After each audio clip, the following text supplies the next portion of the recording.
го кажав моментот како беше извлечен господинот Села од групата на пратеници. Препознав двајца од обвинетите кои што беа во салата, третиот кој што носеше качулка на главата го опишав како изгледаше внатре во салата, што имаше облечено и тоа. Начинот како беше извлечен го кажав, беше еден од луѓето од толпата го повлече за рака кон излезот од прес салата, на што се приклучија и останатите луѓе што беа таму, секако дел, се потиспразни салата во моментов кога Села го излекува надвор, а потоа што се случуваше под галеријата и откако бил изваден надворот през салата, ја повеќе немав видик секако од местото каде што стоев, тоа го кажав и пред судот денес. Дали го изнесоа насилно или ви се чини дека делуваше како пријателски за да го спасат, бидејќи они имаат нивни теории? Значи, секој може да има своја теорија, тоа што го видов, повторно ќе кажам, тоа го кажав, он беше фатен за рака, беше извлечен, на што поголема група се придружија и го извлекоа надвор.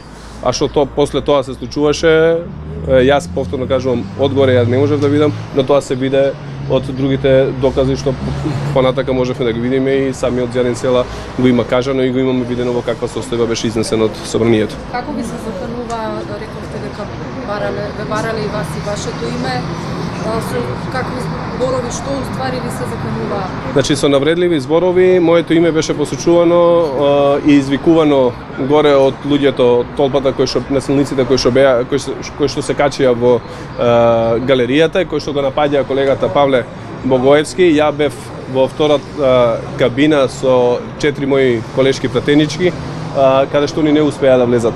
Проба неколку пати да ја отворат вратата, но нема можност да ја отворат, а од надвор се слушаше дека навредливи зборови и со име Мухамед Зекири, каде е Муки, каде е Шиптарот и така натака, за да дојдат до мене.